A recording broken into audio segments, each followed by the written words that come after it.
ಪ್ರತಿ ವರ್ಷ ಮಳೆಗಾಲ ಬಂದ್ರೆ ಸಾಕು ಪ್ರತಿ ಮನೆಯಲ್ಲೂ ಒಂದೇ ಭಯ, ಡೆಂಗ್ಯೂ. ಒಂದು ಪುಟ್ಟ ಸೊಳ್ಳೆ, ಅದೇ ಆ ಕಡ್ಡಿ ಕಾಲುಗಳ ಏಡಿಸ್ ಈಜಿಪ್ಟಿ ಅನ್ನುವ ಸೊಳ್ಳೆ ತರುವ ಡೆಂಗ್ಯೂ ಜ್ವರ. ಒಂದು ಸಲ ಈ ಮಹಾಮಾರಿ ಬಂತು ಅಂದ್ರೆ ಮನುಷ್ಯನ ಇಡೀ ದೇಹ ಒಂದು ರೀತಿ ಲಾಕ್ ಆಗ್ಬಿಡುತ್ತೆ. ರಕ್ತದಲ್ಲಿರುವ ಪ್ಲೇಟ್ಲೆಟ್ಗಳ ಕೌಂಟ್ ಒಂದೇ ಏಟಿಗೆ ಕುಸಿದು ಹೋಗುತ್ತೆ.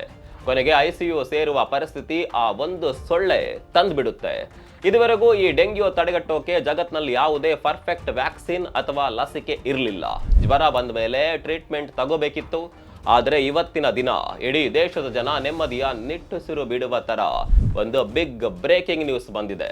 ಭಾರತದ ಇತಿಹಾಸದಲ್ಲೇ ಮೊಟ್ಟ ಮೊದಲ ಬಾರಿಗೆ ಡೆಂಗ್ಯೂ ಜ್ವರವನ್ನ ಬುಡ ಸಮೇತ ಮುಗಿಸೋದಕ್ಕೆ ಒಂದು ಸೂಪರ್ ವ್ಯಾಕ್ಸಿನ್ ಎಂಟ್ರಿ ಕೊಟ್ಟಿದೆ.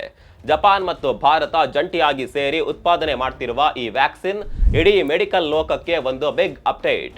ಜಗತ್ತಿನ 40ಕ್ಕೂ ಹೆಚ್ಚು ದೇಶಗಳಲ್ಲಿ ಆಲ್ರೆಡಿ ಬಳಕೆಯಾಗಿ ಈ ಲಸಿಕೆ ಸೂಪರ್ ಸಕ್ಸಸ್ ಆಗಿದೆ. ಹಾಗಿದ್ರೆ ಈ ವ್ಯಾಕ್ಸಿನ್ ಯಾವುದು? ಇದು ನಮಗೆಲ್ಲ ಯಾವಾಗ ಸಿಗಲಿದೆ? ಇದರಿಂದ ಡೆಂಗ್ಯೂ ಅನ್ನುವ ಮಹಾಮಾರಿ ಸಂಪೂರ್ಣ ನಿರ್ಮೂಲನೆಯಾಗುತ್ತಾ?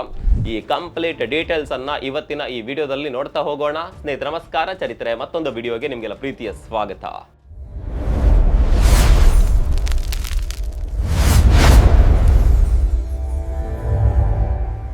ಸ್ನೇಹಿತರೆ, ಭಾರತದಲ್ಲಿ ಡೆಂಗ್ಯೂ ಹಾವಳಿಯನ್ನ ತಡೆಯೋದಕ್ಕೆ ಒಂದು ಕ್ರಾಂತಿಕಾರಿ ಹೆಜ್ಜೆ ಇಡಲಾಗಿದೆ. ಭಾರತದ ಪ್ರಮುಖ ಫಾರ್ಮಾ ಕಂಪನಿಯಾದ ಬಯೋಕಾನ್ ಬಯೋಲಾಜಿಕ್ಸ್ ಜಪಾನ್ ದೇಶದ ಫಾರ್ಮಾ ಕಂಪನಿ ಟಕೇಡಾ ಜೊತೆ ಒಂದು ದೊಡ್ಡ ಅಗ್ರಿಮೆಂಟ್ ಮಾಡಿಕೊಂಡಿದೆ. ಇವರಿಬ್ರು ಸೇರಿ ಭಾರತಕ್ಕೆ ಕ್ಯುಡೆಂಗಾ ಅನ್ನುವ ಹೆಸರಿನ ಡೆಂಗ್ಯೂ ಲಸಿಕೆಯನ್ನ ಅಫಿಷಿಯಲ್ ಆಗಿ ತರ್ತಾ ಇದ್ದಾರೆ.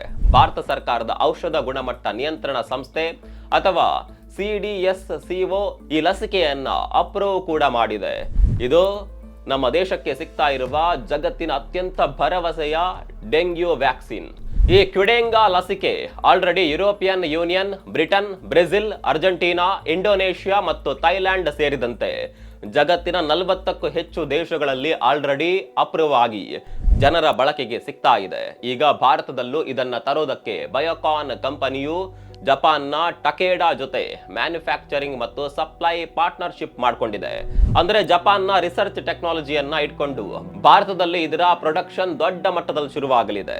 ಈ ವ್ಯಾಕ್ಸಿನ್ ಭಾರತಕ್ಕೆ ಯಾಕೆ ಅರ್ಜೆಂಟ್ ಆಗಿ ಬೇಕಿತ್ತು ಅನ್ನೋದನ್ನ ಅರ್ಥ ಮಾಡ್ಕೊಳ್ಬೇಕಾದ್ರೆ ನಾವು ನಮ್ಮ ದೇಶದ ಪರಿಸ್ಥಿತಿಯನ್ನ ನೋಡ್ಲೇಬೇಕು. ಯಾಕಂದ್ರೆ ಭಾರತದಲ್ಲಿ ಪ್ರತಿ ವರ್ಷ ಲಕ್ಷಾಂತರ ಜನ ಡೆಂಗ್ಯೂ ಸೋಂಕಿಗೆ ಒಳಗಾಗ್ತಾರೆ. ಮಳೆಗಾಲದಲ್ಲಿ ದೇಶದ ಪ್ರತಿ ಮೆಟ್ರೋ ಸಿಟಿಗಳು, ಹಳ್ಳಿಗಳ ಆಸ್ಪತ್ರೆಗಳಲ್ಲಿ ಡೆಂಗ್ಯೂ ಪೇಷಂಟ್ಗಳೇ ತುಂಬಿರ್ತಾರೆ. ಸರ್ಕಾರಿ ಆಸ್ಪತ್ರೆಗಳಲ್ಲಿ ಬೆಡ್ಗಳು ಸಿಗೋದಿಲ್ಲ. ಪ್ರೈವೇಟ್ ಆಸ್ಪತ್ರೆಗೆ ಹೋದ್ರೆ ಬೆಡ್ ಚಾರ್ಜ್, ಬ್ಲಡ್ ಟೆಸ್ಟ್ ಅಂತ ಸಾವಿರಾರು ರೂಪಾಯಿ ಬಿಲ್ ಮಾಡ್ತಾರೆ. ಐಸಿಗೆ ಹೋದ್ರಂತೂ ಲಕ್ಷ ರೂಪಾಯಿ ಖರ್ಚಾಗಬಹುದು. ಆಗ್ಲೇ ಹೇಳಿದ ಹಾಗೆ ಈ ಡೆಂಗ್ಯೂ ಜ್ವರ ಬಂದ್ರೆ ನಮ್ಮ ರಕ್ತದಲ್ಲಿರುವ ಪ್ಲೇಟ್ಲೆಟ್ಗಳ ಸಂಖ್ಯೆ ಬಹಳ ವೇಗವಾಗಿ ಕಮ್ಮಿ ಆಗೋದಕ್ಕೆ ಶುರುವಾಗುತ್ತೆ.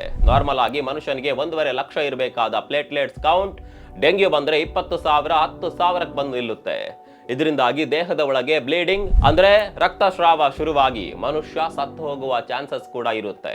ಪ್ರತಿ ವರ್ಷ ನಮ್ಮ ದೇಶದಲ್ಲಿ ನೂರಾರು ಜನ, ಅದರಲ್ಲೂ ಪುಟ್ಟ ಮಕ್ಕಳು ಈ ಜ್ವರಕ್ಕೆ ಬಲಿಯಾಗ್ತಿದ್ದಾರೆ.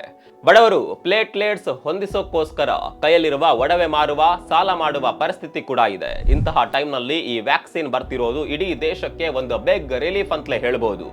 ಈಗ ಸೈನ್ಸ್ ವಿಚಾರಕ್ಕೆ ಬರೋಣ. ಈ ಕ್ಯುಡೆಂಗಾ ವ್ಯಾಕ್ಸಿನ್ ನಮ್ಮ ದೇಹದೊಳಗೆ ಹೇಗೆ ಕೆಲಸ ಮಾಡುತ್ತೆ? ಇದನ್ನ ಡಾಕ್ಟರ್ಗಳು ಲೈವ್ ಅಟೆನ್ಯೂಯೇಟೆಡ್ ವ್ಯಾಕ್ಸಿನ್ ಅಂತ ಕರೆದಿದ್ದಾರೆ. ಇದೇನಿದು ಇಷ್ಟೊಂದು ಕಷ್ಟದ ಹೆಸರಿದೆ ಅಂತ ಕನ್ಫ್ಯೂಸ್ ಆಗಬೇಡಿ. ತುಂಬಾ ಸಿಂಪಲ್ ವಿಚಾರ. ನಮ್ಮ ಸಾಮಾನ್ಯ ಭಾಷೆಯಲ್ಲಿ ಹೇಳ್ಬೇಕಂದ್ರೆ ಇದು ವಿಷರಹಿತ ಅಥವಾ ದುರ್ಬಲಗೊಳಿಸಿದ ಬದುಕಿರುವ ವೈರಸ್. ಅಂದ್ರೆ ಡೆಂಗ್ಯೂ ತರುವ ಅಸಲಿ ವೈರಸ್ ಅನ್ನೇ ಲ್ಯಾಬ್ ನಲ್ಲಿ ತೆಗೆದುಕೊಂಡು ಹೋಗಿ ಅದರ ಶಕ್ತಿಯನ್ನ ಪೂರ್ತಿಯಾಗಿ ಕುಂದಿಸಿ ಅದಕ್ಕೆ ರೋಗ ತರುವ ತಾಕತ್ತಿಲ್ಲದ ಹಾಗೆ ಮಾಡಿ ಈ ವ್ಯಾಕ್ಸಿನ್ ನಲ್ಲಿ ಬಳಸ್ತಾರೆ. ಈ ದುರ್ಬಲ ವೈರಸ್ ಇರುವ ವ್ಯಾಕ್ಸಿನ್ ನ ನಮ್ಮ ದೇಹಕ್ಕೆ ಸೇರಿದಾಗ ನಮ್ಮ ದೇಹದ ಒಳಗಿರುವ ಇಮ್ಯೂನ್ ಸಿಸ್ಟಮ್ ಅಂದ್ರೆ ರೋಗ ನಿರೋಧಕ ಶಕ್ತಿ ಏನ್ ಮಾಡುತ್ತೆ ಅಂದ್ರೆ, ಓಹೋ ಯಾರೋ ಶತ್ರು ಬಂದಿದ್ದಾನೆ ಅಂತ ಅಲರ್ಟ್ ಆಗ್ಬಿಡುತ್ತೆ. ಅದರ ವಿರುದ್ಧ ಹೋರಾಡೋದಕ್ಕೆ ತನ್ನದೇ ಆದ ಆರ್ಮಿಯನ್ನ ಅಂದ್ರೆ ಆಂಟಿಬಾಡಿಗಳನ್ನ ರೆಡಿ ಮಾಡಿ ಇಟ್ಕೊಳ್ಳುತ್ತೆ. ಸೊ ಭವಿಷ್ಯದಲ್ಲಿ ನಿಜವಾಗ್ಲೂ ನಮ್ಗೆ ಡೆಂಗ್ಯೂ ಸೊಳ್ಳೆ ಕಚ್ಚಿ ಅಸಲಿ ಸ್ಟ್ರಾಂಗ್ ವೈರಸ್ ದೇಹಕ್ಕೆ ಎಂಟ್ರಿ ಕೊಟ್ಟಾಗ ನಮ್ಮ ದೇಹ ಆಲ್ರೆಡಿ ರೆಡಿ ಇಟ್ಕೊಂಡಿರುವ ಆಂಟಿಬಾಡಿಗಳ ಆರ್ಮಿ ಅದರ ಮೇಲೆ ಮುಗಿಬಿದ್ದು ವೈರಸ್ಗಳನ್ನ ಕೊಂದು ಹಾಕುತ್ತೆ. ಹಾಗಾಗಿ ಸೊಳ್ಳೆ ಕಚ್ಚಿದ್ರೂ ಡೆಂಗ್ಯೂ ಜ್ವರ ಬರೋದಿಲ್ಲ. ಇದೇ ಈ ಲೈವ್ ಅಟೆನ್ಯೂಯೇಟೆಡ್ ಟೆಕ್ನಾಲಜಿಯ ಅಸಲಿ ಮ್ಯಾಜಿಕ್. ಇದರಲ್ಲಿ ನಿಮಗೊಂದು ಮುಖ್ಯವಾದ ಡೌಟ್ ಬರಬಹುದು, ಡೆಂಗ್ಯೂ ಬರಲ್ಲ ಅಂತ ಎಷ್ಟು % ಗ್ಯಾರಂಟಿ ಕೊಡುತ್ತೆ? ಮೆಡಿಕಲ್ ರಿಸರ್ಚ್ ಮತ್ತು ಕ್ಲಿನಿಕಲ್ ಟ್ರಯಲ್ಸ್ ಅಂದ್ರೆ ಮನುಷ್ಯರ ಮೇಲೆ ನಡೆಸಿರುವ ದೊಡ್ಡ ಮಟ್ಟದ ಟೆಸ್ಟಿಂಗ್ ಪ್ರಕಾರ ಇದರ ರಿಸಲ್ಟ್ ಏನಿದೆ? ಯಾವುದೇ ವ್ಯಾಕ್ಸಿನ್ ತೆಗೆದುಕೊಳ್ಳುವ ಮುಂಚೆ ಅದನ್ನ ತಿಳಿದುಕೊಳ್ಳೋದು ಬಹಳ ಮುಖ್ಯ. ಈ ಡೆಂಗ್ಯೂ ವ್ಯಾಕ್ಸಿನ್ ಟೆಸ್ಟಿಂಗ್ ರಿಸಲ್ಟ್ ಪ್ರಕಾರ ನೀವು ಈ ಲಸಿಕೆ ತೆಗೆದುಕೊಂಡ ನಂತರ ಇದು ನಿಮಗೆ ಡೆಂಗ್ಯೂ ಜ್ವರ ಬರೋದನ್ನ 80.2% ತಡೆಯುತ್ತೆ. ಅಂದ್ರೆ 80%ಕ್ಕಿಂತ ಹೆಚ್ಚು ಜನರಿಗೆ ಜ್ವರ ಬರೋದೇ ಇಲ್ಲ.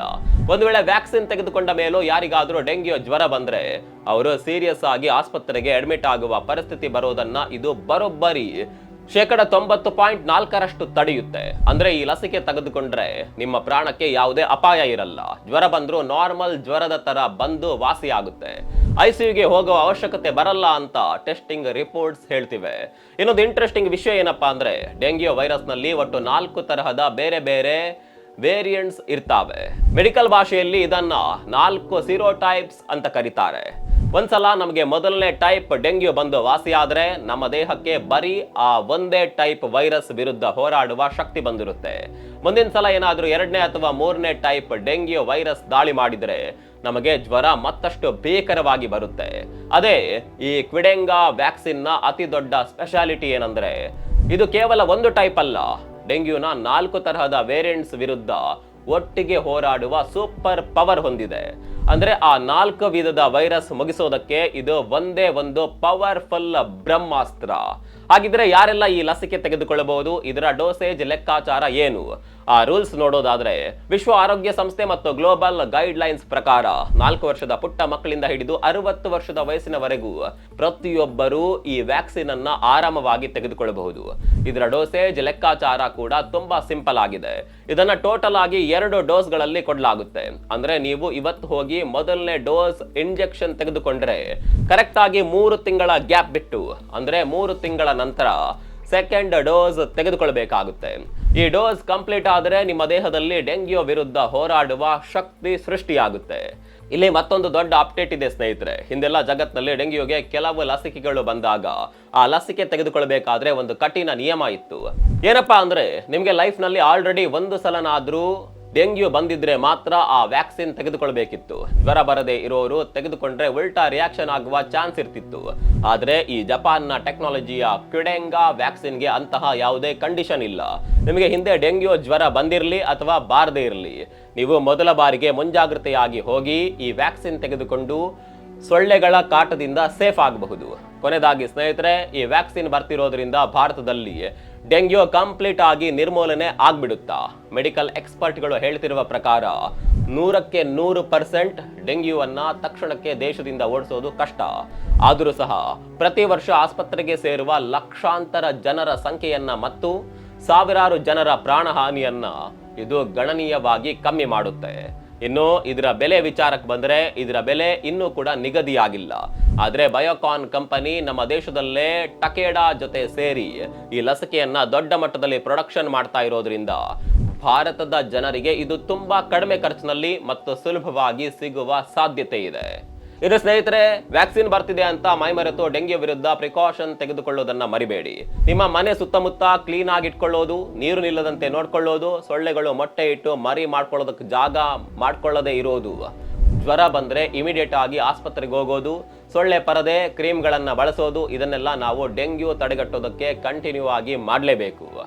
ಇನ್ಮೇಲೆ ಸೊಳ್ಳೆ ಕಚ್ಚಿದ್ರು ನಮ್ಮ ದೇಹದೊಳಗೆ ಡೆಂಗ್ಯೂ ವಿರುದ್ಧ ಹೋರಾಡುವ ಹೈಟೆಕ್ ಅಸ್ತ್ರ ಈ ವ್ಯಾಕ್ಸಿನ್ ನಿಂದ ಸಿಗಬಹುದು. ಆದ್ರೂ ನಮ್ಮ ಹುಷಾರ್ನಲ್ಲಿ ನಾವಿರೋದನ್ನ ಕಂಟಿನ್ಯೂ ಮಾಡಬೇಕು. ಅದರಲ್ಲೂ ಚಿಕ್ಕ ಮಕ್ಕಳಿಗೆ ಜಾಸ್ತಿ ಕೇರ್ ಮಾಡಬೇಕು. ಅದೇನೇ ಇರಲಿ, ಈ ವ್ಯಾಕ್ಸಿನ್ ಬರ್ತಿರೋದ್ರ ಬಗ್ಗೆ ನಿಮ್ಮ ಅಭಿಪ್ರಾಯವೇನು ಕಮೆಂಟ್ ಮಾಡಿ. ನಿಮ್ಮ ಏರಿಯಾದಲ್ಲೂ ಸೊಳ್ಳೆಗಳ ಕಾಟ ಮತ್ತು ಡೆಂಗ್ಯೂ ಭಯ ಜಾಸ್ತಿ ಇದೆಯಾ? ಕಾಮೆಂಟ್ ಮಾಡಿ ತಿಳಿಸಿ. ಮತ್ತೊಂದು ವಿಡಿಯೋ ಸಿಗೋಣ. ಅಲ್ಲಿವರೆಗೂ ನಮಸ್ಕಾರ.